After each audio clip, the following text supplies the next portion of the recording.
അസ്സലാമു അലൈക്കും വറഹ്മത്തുള്ളാഹ്. പ്രിയപ്പെട്ട കുഞ്ഞുമക്കളെ, നമ്മള് 3-ാം ക്ലാസ്സിലെ തജ്വീദ് 1-ാം ഭാഗത്തെ 3-ാമത്തെ പാഠം, അതിന്റെ തദ്രീബാത്ത് നോക്കാം. നൂൻ, നൂനിനെ മണിക്കുക എന്നൊക്കെ നമ്മൾ പറഞ്ഞില്ലേ? എല്ലാം പാഠം വായിച്ച് മനസ്സിലാക്കിയതല്ലേ അല്ലെ? തരിമൂക്കിൽ നിന്നുണ്ടാകുന്ന രാഗത്തിനാണ് മണിക്കുക എന്ന് പറയാം.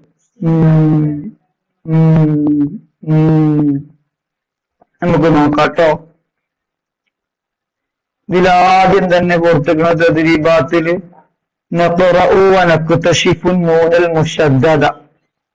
ഈ ശേഷമുള്ള വരികളൊക്കെ വായിച്ചിട്ട് അതിൽ നിന്ന് ശബ്ദുള്ള നൂന് കണ്ടെത്താണ്. ഞാനവിടെ ഇങ്ങനെ ഒരു കുത്തു കൊണ്ടുപോയിട്ട് നിങ്ങൾ കാണുന്നുണ്ടാവും ഈ കാര്യം അല്ലേ? അങ്ങനെ അടിയിൽ വരയ്ക്കുക കവയൊക്കെ ചെയ്യാം, നിങ്ങളെ ഇഷ്ടം. അസ്കിനൂഹുന്ന, പിന്നെ ഇങ്ങനെ പോന്ന വലാ തുളാറൂഹുന്ന, ശബ്ദുള്ള നൂനാണേ. പിന്നെ അലൈഹിന്ന, പിന്നെ കുന്ന, പിന്നെ അലൈഹിന്ന, പിന്നെ ഹംലഹുന്ന,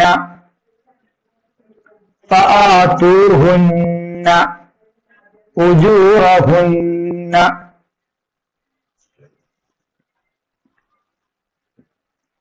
യാ അയ്യുഹന്ന, അന്ന മണിക്കുന്നുണ്ടോ നിങ്ങൾ? ഔലാദഹുന്ന, ഐദീഹിന്ന, അർജുലിഹിന്ന, ഫബായിഉഹുന്ന, ഫസ്തഗ്ഫിർ ലഹുന്ന. ഇന്നല്ലാഹ.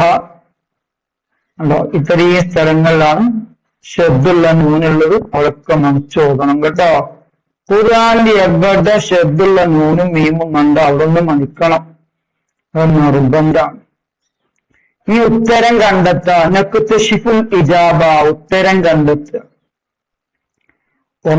നൂനിനും മീമിനും മാത്രമുള്ള ഒരു വിശേഷണമെന്ത്? അറബിയിൽ 28 അക്ഷരങ്ങൾ ഉണ്ടെങ്കിൽ അതിൽ നൂനിനും മീമിനും മാത്രമുള്ള ഒരു വിശേഷണമുണ്ട്. അതെന്താണ്? ഉന്നത്ത് അഥവാ മണിക്കൽ. എന്തിനാണ് ഉന്നത്ത് എന്ന് പറയുന്നത്? തരിമൂക്കിൽ നിന്നുണ്ടാകുന്ന രാഗത്തിനാണ് ഉന്നത്ത് എന്ന് പറയുന്നത്. അത് നൂനിന്റെ മീമിന്റെ മാത്രം വിശേഷണം. വേറെ ചോദ്യം, ഉന്നത്ത് കൂടുതൽ ഉണ്ടാകുന്നത് എപ്പോൾ? മണിക്കൽ കൂടുതൽ മണിക്കണം എപ്പോൾ? നൂനും മീമും ശബ്ദോടുകൂടി വരുമ്പോൾ കൂടുതൽ ഉന്നത്ത് ചെയ്യണം. അല്ലാഹ് നീ സ്വീകരിക്കണേ അല്ലാഹ്. ഈ പൊന്നും മക്കളെ, നിങ്ങൾ ഓതി സൂറത്തുൽ നജ്ം ഓതണം, സൂറത്തുൽ ഖമർ ഓതണം. ഇങ്ങോട്ട് ശബ്ദുള്ള നൂനിനെ കണ്ടെത്തണം. എന്നിട്ട് നിങ്ങൾ കണ്ടിട്ട് അതിന്റെ എണ്ണം ഈ ബോക്സിൽ ഇങ്ങോട്ട് ചൊറുക്കിൽ ഇങ്ങോട്ട് എഴുതി വെക്കണം. നിങ്ങൾ ഓതി സൂറത്തുൽ നജ്മും സൂറത്തുൽ ഖമറും കൂടി തലക്കണ്ണ അവസാനം വരെ ഓതി നിങ്ങൾ ശബ്ദുള്ള നൂനിങ്ങനെ കാണുമ്പോ 1 2 ഇങ്ങനെ എണ്ണി അവസാനം ടോട്ടൽ എണ്ണം ഇവിടെ എഴുതി വെക്കും. അല്ലാഹു നീ സ്വീകരിക്കണേ അല്ലാഹ്.